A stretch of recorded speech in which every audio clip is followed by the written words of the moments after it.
this is not programmatic, this is different.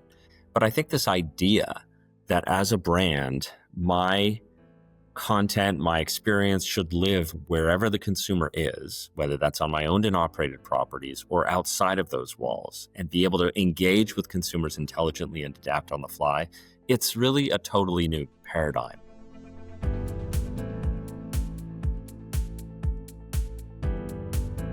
Hello, and welcome to the Media Copilot.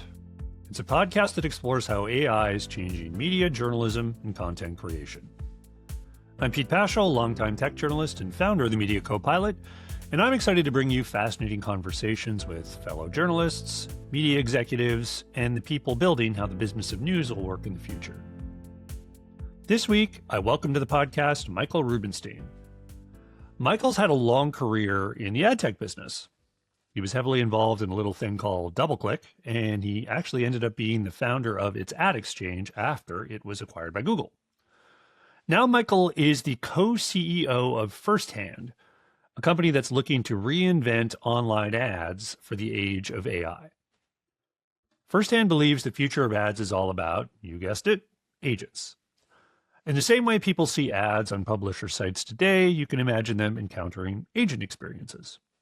Instead of just an image that has some awareness of the content and the person's browsing history, now the agent can instead be interactive, answering questions and even creating content on the fly.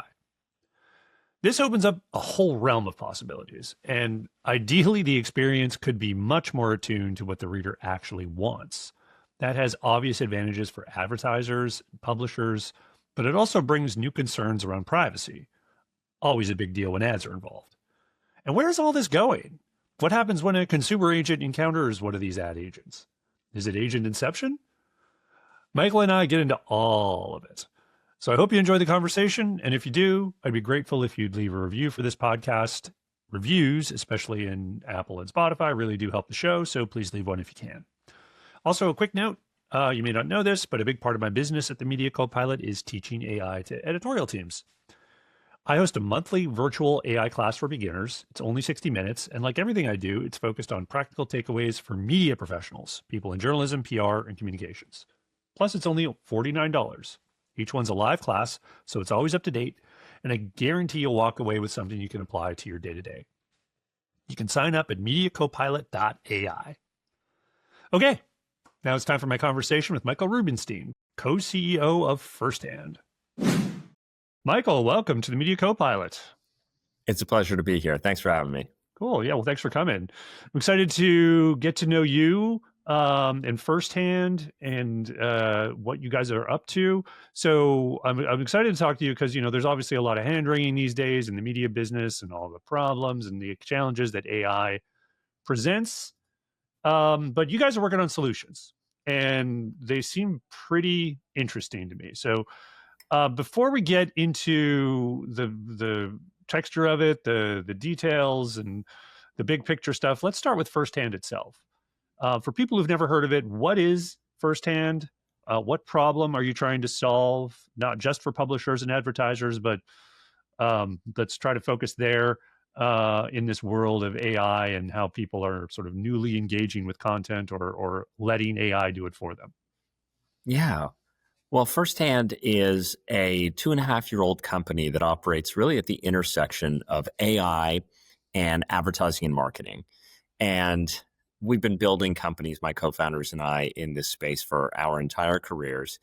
I think what we're super interested in is AI as a communications medium in and of itself. We're not in the business of applying AI to existing use cases for efficiency purposes, let's say. It's really about how can AI equip brands of all kinds, be they marketers or publishers, to build relationships in new and innovative ways using AI. It's why we called the company Firsthand. We believe that it is existentially important in this AI era for brands of all sorts to have their own direct relationships and direct engagements with consumers and not just be disintermediated by AI companies. Right. And you're doing that through agents. It's probably come up more on your website than I've seen in most others. And I know that's just the world we're in now. And agents is the word that everyone's latching onto. But you guys are really doing, I assume you're not just painting on the word agent on something that isn't agentic. So can you get down to that process? There's a lot made out of on the website having agents, I guess, ready on your experience or your platform or your website for people to engage with? Like, just give me the nuts and bolts of this. How does this work? Yeah, that term agent is popping up everywhere, but we use it in a very specific sense, and I'll explain what I mean by that. We call our platform the brand agent platform. And so, what we help our clients, marketers, and publishers with is deploy these brand agents. And you could think of a brand agent as almost a virtual brand representative. So, instead of in an older paradigm of deploying your messages to a destination and trying to attract a consumer's attention and drive them to your destination. Instead, you can use AI to deploy these brand agents that can live anywhere consumers are online and that can engage and adapt with the consumer in the moment and help to address and satisfy their needs and create these like very one-to-one personalized experiences for consumers as they go. And this can apply to publisher content and experiences. This can apply to marketers' messages that they're deploying across the internet. It can apply to owned and operated properties. But the thing we mean by brand agents is it's sort of the encapsulation of your brand deployed wherever the consumer is, and then engaging with them. And, basically what we like to say is taking the old concept of the internet to your internet, this highly personalized and adaptive journey for consumers.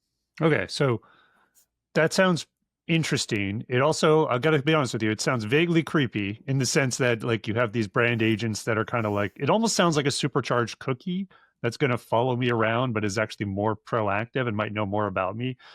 If that sounds creepy to someone, what do you say about that? Like maybe if you broke down like what the user experience is when the rubber hits the road, like when someone either sees an AI summary, like give me I guess the customer journey here on Yeah. what that looks like from a user perspective. Well, I actually think it's the opposite of creepy. I think that relative to today's dominant paradigm of, to your point, very cookie-centric targeting and trying to gather as much data as possible on consumers and guess what it is that they are going to be interested in. I think that model has proven not only to be ineffective, but also, to your point, not. I don't think consumers love it for the reason that you just mentioned before. Brand agents operate in a completely different way. So instead of trying to guess what a consumer is interested in, with a brand agent, we're surfacing invitations to engage, but that is completely at the consumer's discretion. If the consumer chooses to engage, then we create these customized journeys around the consumer. And we do it, we don't use PII, we don't use cookies, we don't use a lot of the invasive privacy challenging technology of today. Okay. So in some respects, it's more like search, where you're relying on the consumer to provide an intent signal. And then you're able to create the relevant content around that. And I think that what we're seeing consistently is that consumers are engaging at much, much higher rates than traditional advertising. And it's because they view it as a utility. They view it as something that's there to help them, not something that's there to interrupt them. And I think that is, to me, one of the things I'm most excited about this new paradigm and what we're building with brand agents. So what is an intent signal in a publisher experience? Are we talking about chatbots on the site? Are they doing something even more subtle of wanting to sort of click through on referred content in an article? Like what would that be? So for a publisher, brand agents can take a variety of shapes and forms. They can exist inside a standard IAB ad unit. They can be used to create custom content. There's all kinds of different ways that a brand agent could take shape on a publisher page. But as I mentioned before, in every case, there's an invitation for the consumer to engage. And that invitation could be text, or it could be using imagery or other multimodal capabilities, essentially. But then the key is that the experience unfolds as the consumer engages with it. So, for example, say I am doing research on financial services. I'm researching a mortgage. The brand agent that may be present on behalf of one of these financial institutions, let's say, can engage with the consumer. If the consumer elects to provide some information about more specifically what they're looking for in a mortgage, then the information dynamically presents itself. And the consumer can ultimately create a whole very customized experience around what it is that they are looking for. So it's a way to really value the publisher audience and the publisher context as well, the publisher content, which I think, to your point, a lot of the ad models of the past really devalued because the advertiser was just looking for that audience member. Whereas in this case, the consumer is in an intent mindset, they're expressing a need, and you're building a customized journey around them. It's a win for the advertiser because they're able to get a highly qualified consumer. It's a win for the publisher because their inventory and premium context is far more highly valued. And ultimately, as I've mentioned, it's a win for the consumer too, because they're electing to engage at far higher rates than they would much more invasive and sort of irrelevant advertising experiences. But are they engaged in a similar way as traditional advertising, in that there's just inventory on the page and they sort of engage through there and then are brought into this agentic experience? Is that typically it? That's a common starting point. And I would say it is and it isn't like advertising. It is in the sense of it oftentimes shows up to consumers in an advertising placement. That is oftentimes the beginning of a journey, but it's not like advertising. I would say we say agents are not ads because they're more like apps in a sense where they're just fully functional and can dynamically adapt on the fly and guide a consumer completely through a conversion funnel in ways that a traditional ad or message really couldn't. And I think it's symptomatic of the change that's happening on the internet with AI. You could see it in the consumer experiences like ChatGPT or Perplexity, where the information is being pulled forward to the consumer in the moment that they want it and need it. Well, it's the same thing, but for brands. There's no reason that the consumer experience of the internet will evolve to be one that's highly conversational and dynamic and adaptive, but the experience of brands won't or can't. And so that's what we are here to provide and to build with this brand agent platform, is putting these capabilities in the hands of brands so that wherever it is they're engaging with consumers, whether it's out in a paid media context or on their owned and operated properties or somewhere in between, that it can really react and adapt and help the consumer in ways that ultimately they're looking for. And you've described it in a scenario where it's a third-party advertiser for the publisher, and there's sort of this not quite shared experience, but this agentic experience that benefits both the publisher and the advertiser. But I can see that also being something that is helps just the publisher's funnel. In other words, there's no third party. And is that a use case? Is that, basically you would, I don't know if you'd consider that like a house agent, but maybe instead of driving to an advertiser experience, it drives to sort of deeper content and fulfills like the conversion funnel for the publication. Absolutely. You hit the nail right on the head. We're working with many of the premium publishers today to create much more dynamic and adaptive AI-powered experiences for consumers using their content as well. And of course, in many of these experiences, you also have these brand agents owned and operated by the marketers interweaved as well. It's a much, much different experience than what we've had to date on the static web. Nice. Okay. I think I get it. Um, so do you see this as something that is wholly evolving advertising? Like, is it a full reset of kind of what we're talking about here in terms of experiences and how advertising works and it also is measured? Or do you feel like this is just sort of reshaping what is sort of the old way of doing things? I mean, how do you see it? I see this as a total paradigm shift. I think that this is that the introduction of AI into the internet will dramatically change both the consumer experience of content and the consumer experience of engaging and building relationships with brands. And so, it's just so fundamentally different what you can do than what you could do previously. I think in the as it relates to our sector, we've been talking for decades about concepts like building relationships with consumers and having conversations with consumers and so forth. But the tools that we've had access to are actually pretty crude. At the end of the day, you're still showing a standard banner ad to a consumer or a video ad or sending a triggered email or something like that. What AI allows is to have these truly adaptive, evolving one-to-one engagements with consumers. And I think it's fundamentally different. The technology platforms like the ones I've been involved in building in the past, they're really not built to support this use case. So I do think that this is a new mindset. It's a shift that everyone, whether it's publishers or their customers, need to get ready for. And you used a word while we were talking there, probably a few questions ago, but you said multimodal, which I don't know, sounds like it might be is a key component to this because as publisher experiences and just website experiences evolve, but I'm certainly noticing, for example, on publisher sites, there's a lot more vertical video, for example, and there's a lot sort of more opportunity. Like everyone's doing podcasts or Notebook LM versions of their news of the day.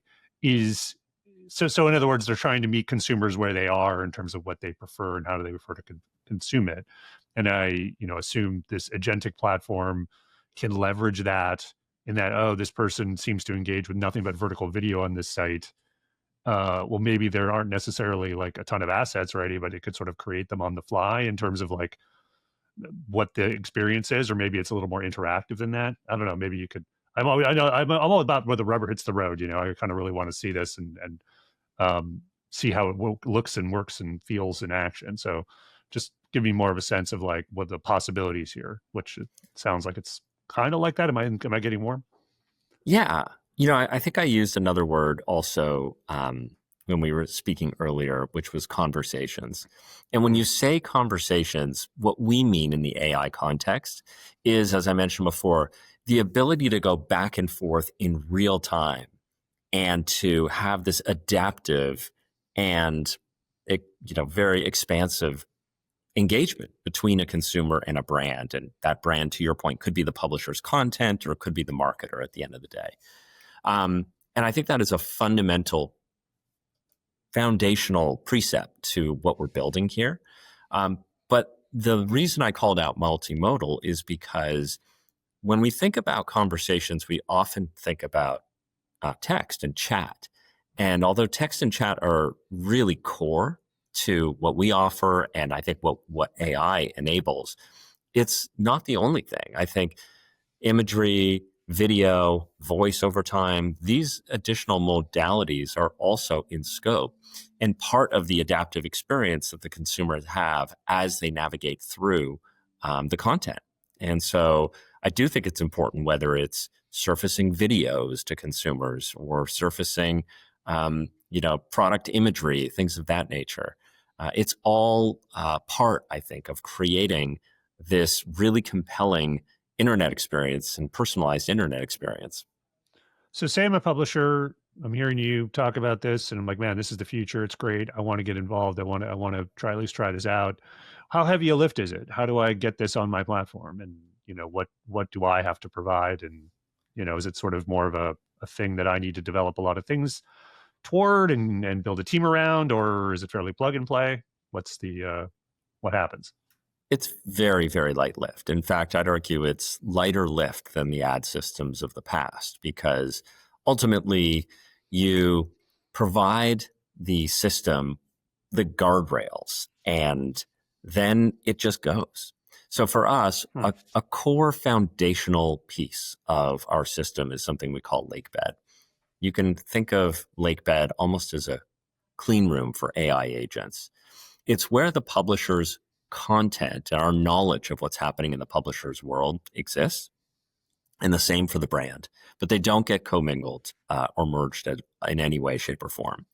And it's that data that we utilize to determine what it is that will be surfacing to the consumer. And it's how we also help to ensure that it's brand safe and on message and on tone and things of that nature as well.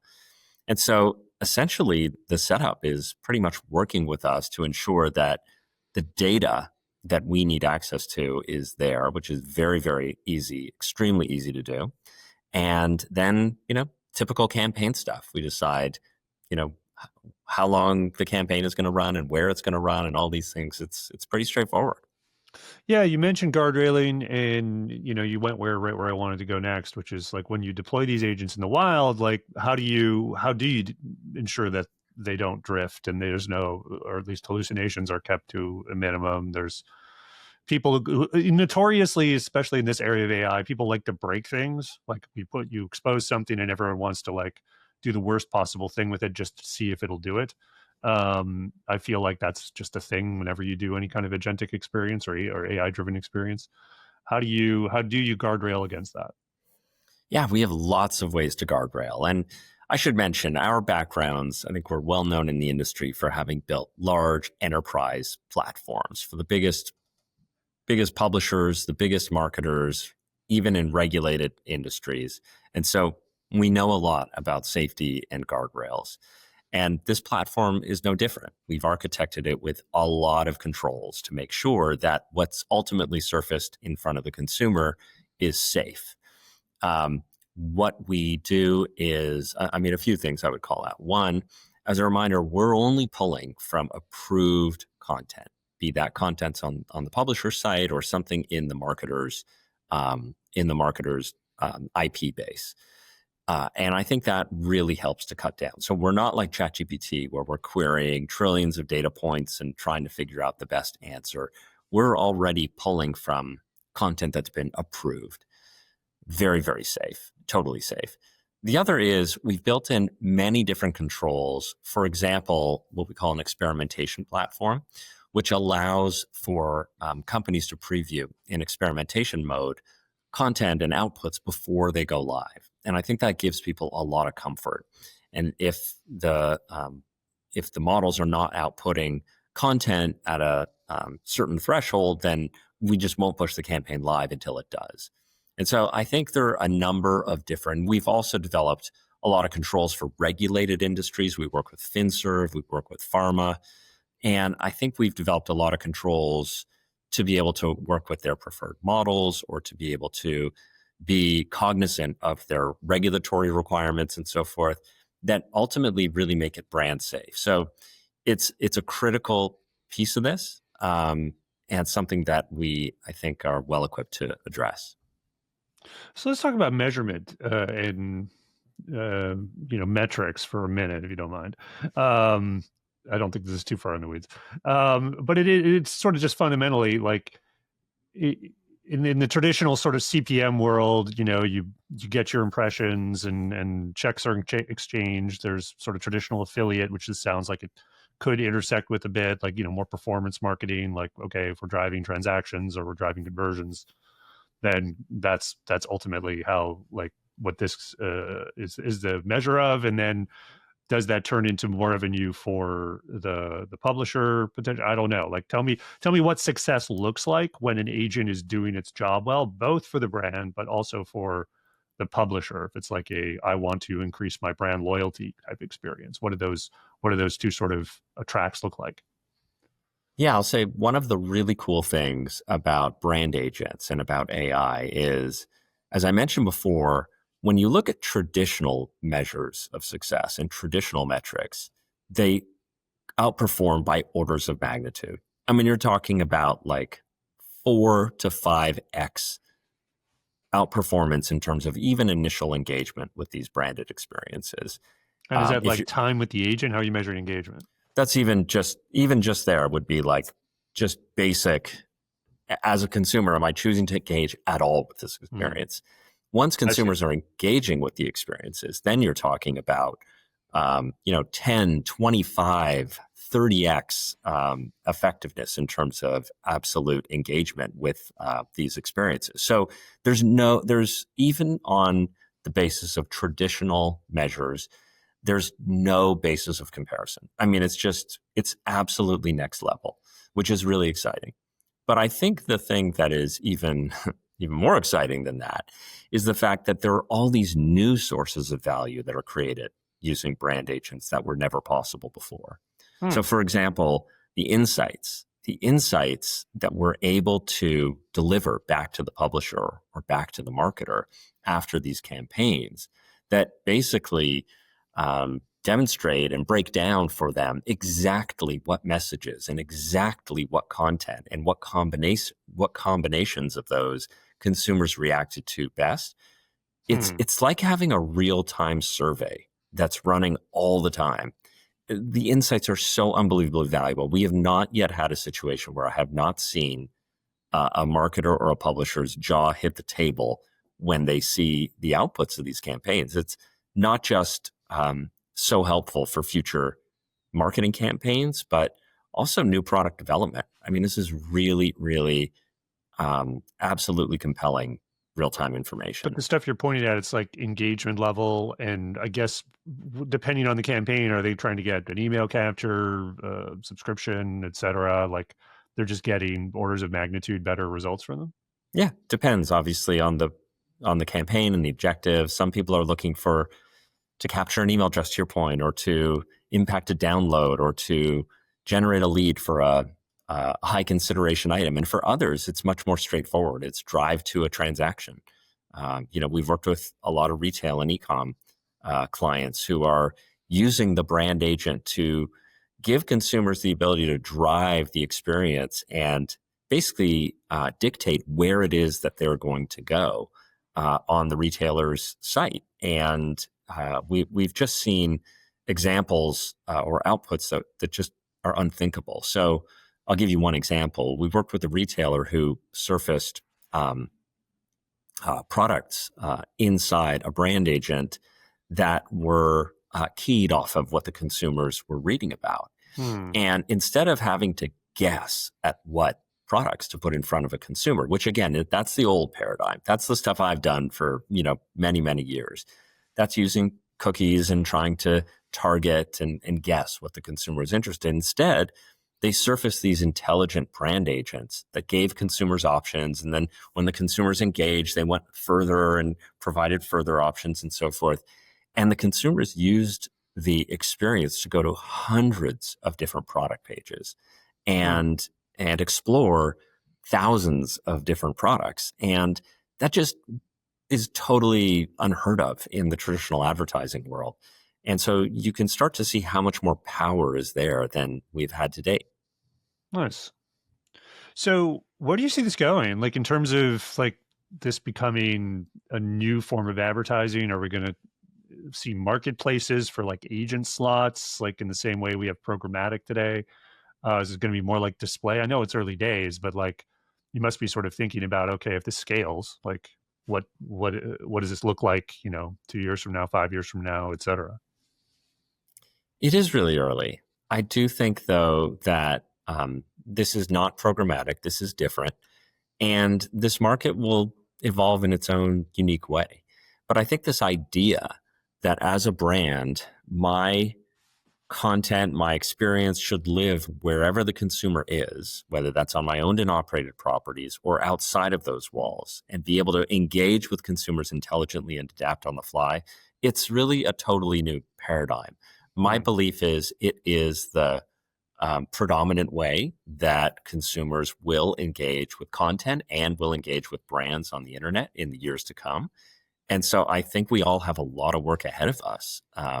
Obviously, publishers right now are trying to figure out, what does this mean for how I I adapt my experiences on my owned and operated properties to make them more AI powered, and we're helping with that. Other publishers are trying to figure out, well, what does this mean for how my content shows up in third party environments like answer engines? Marketers are, working through the same. We're not going to solve all of that, but we have a critical piece of that to solve, which is we're building the infrastructure that will power the brand piece of this. So to the extent that consumers are engaging with marketers and publishers, Firsthand is building the platform to power that. And I would say we're very early on in the cycle of adoption and so forth, but it's growing really, really quickly. The results are fantastic, and it's moving faster than anything I've seen in my career to date. Nice. So what would you say is your moat? It all sounds great. Agentic experiences, merging with the current ad ecosystem and kind of reimagining it in a lot of ways. But, obviously there's a lot of AI companies out there. There's a lot of competition. And also what might be stopping, the big AI companies from just coming out with their own agentic ad platforms now, other than that, they just don't need another thing to do right now. But what would you say is the moat of Firsthand?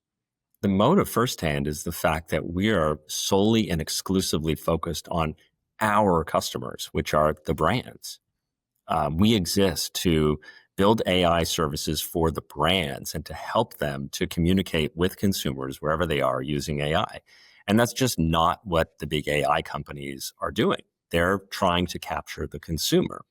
So I would say what they're all rushing to do is ChatGPT or other type services. How do we become the consumer's agent? And I think we're taking on the opposite challenge. And I've always believed that competitive advantage in business comes from customer centricity. And we are totally and completely focused on brands. And to me, that is it's first of all, what my co-founders and I have worked on our entire careers. It's our passion. And I think it's the most important thing we could be working on right now and publishers have seen this firsthand right now. I mean, not to use a pun on the word firsthand, but I think they're the canary in the coal mine to some extent.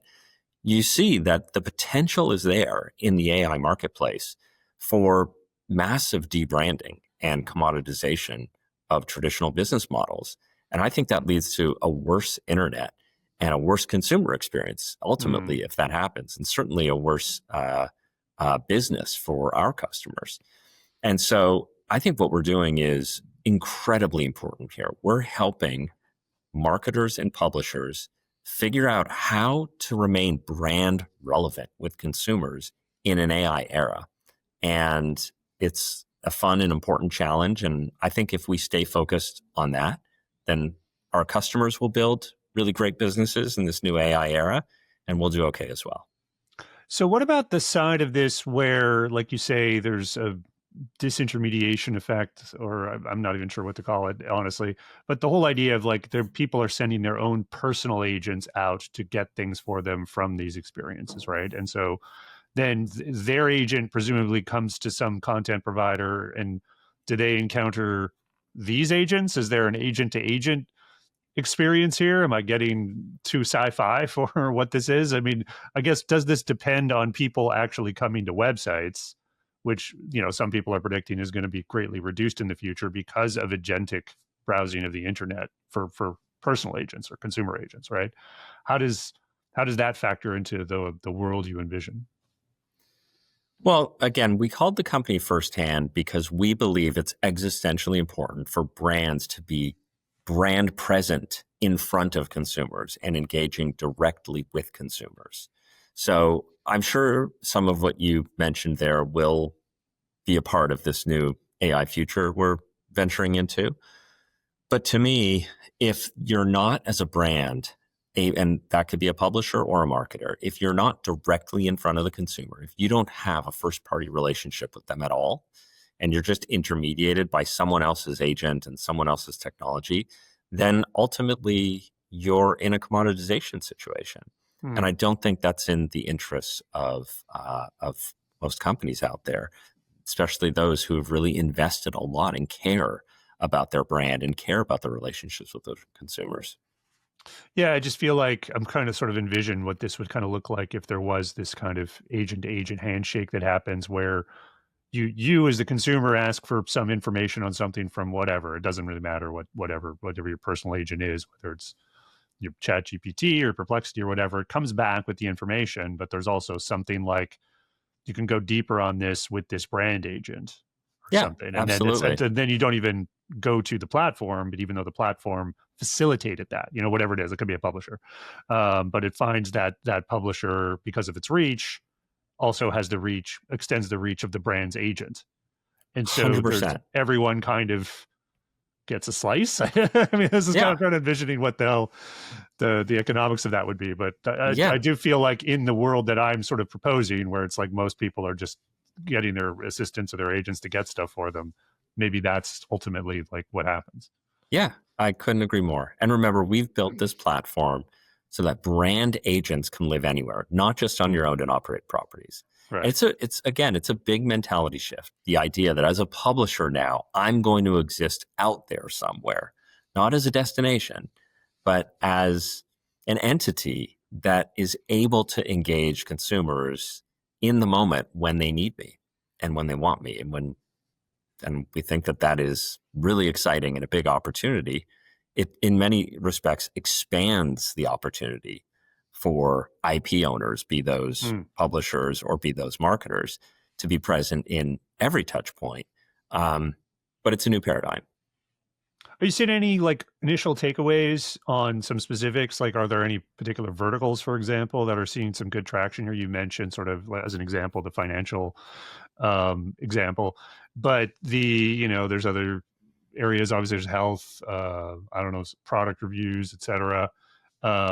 Is there anything that you're kind of seeing as like, oh, this area seems to be working well, or this area is this kind of experience seems to be driving results? Every Anything kind of. category, Mm-hmm. every Okay. category. We've run campaigns and experiments across pretty much every vertical you can think of. And in every case, we've found applicability and fantastic results. So I think it's been one of the things that's been very exciting for us is just to see how broadly applicable this brand agent technology is. Mm, FinServe, pharma, e-com, beauty, CPG, B2B, on and on. Really, interesting. really exciting. Um, so is there anything that keeps you up at night in terms of the regulatory side, the ethical side, the copyright of all this? We didn't even touch on like what the outputs and the IP of that would be. Who would even own that? But there's then obviously we started out in the whole sort of privacy is this creepy kind of world, right? What are sort of the pain points, if you were filing for an IPO tomorrow, what would be on your list of risks and things that you need to deal with for this to be as big as you want it to be? I mean, I think the potential here is enormous for our customers. I guess the one thing I worry about is that, the Silicon Valley AI companies are taking that old move fast and break things approach. Mm-hmm. And, you know, it's moving really quickly. So I think, we firsthand as an entity, we can't do anything alone. We do everything in Mm. partnership with publishers and marketers. And I think the one thing that just keeps me up is, can we all collectively move fast enough to shape this new internet in a way where we like the way it works and where it works well for consumers instead of the way that a handful of companies out west want it to work? Um, Mm-hmm. but aside from that, I think there's just a lot of excitement and blue sky ahead. And what's your overall message for publishers specifically? Obviously, there's a lot of deja vu these days about AI and not making the same mistakes that they had made under the old sort of platform paradigms with search and social. Obviously skeptical of a lot of this, and they want to be progressed, but there's also this, I'm sure, concern about agents, if ad agents, whatever they are, sort of becoming another interface layer that maybe they don't control. What do you say to skeptics that might see it that way? Well, I think that I think publishers really have their destiny in their own hands. I think if they adopt this technology quickly, and it's, again, easy to get started, easy to start, then I think they're future-proofing their business in a really important and fundamental way. I think there's a lot clearly the publishers need to do right now to adapt their business for this new A environment. And, there are other discussions that have been ongoing that I know you've covered around things like content licensing. I mean, it's all really important, but I do believe ultimately nothing can replace the ability to have a compelling consumer experience and a direct relationship with a consumer. And ultimately, I just don't believe that if those experiences, those new publishers' experience are not AI powered, that they're going to be durable and they're going to be compelling to consumers in this next era. So I think the most important thing publishers can do really is to become power users of AI platforms like ours. All right. Interesting advice. I think we're going to leave that there on becoming the power users. There's your advice, folks. Michael, this has been great. Thanks for telling me all about firsthand where you see the ad world going and all about agentic ad experiences. Is really fascinating. Excellent. Thank you again for the time. Thanks for listening to my conversation with Michael Rubenstein of Firsthand. If you enjoyed the episode, I'd appreciate it if you just take a minute to leave a rating or review for the Media Copilot in your podcast app. Also, don't forget to subscribe to the Media Copilot newsletter and check out MediaCopilot.ai for our classes on AI for journalists, PR professionals, and communicators. Seeing you in the future.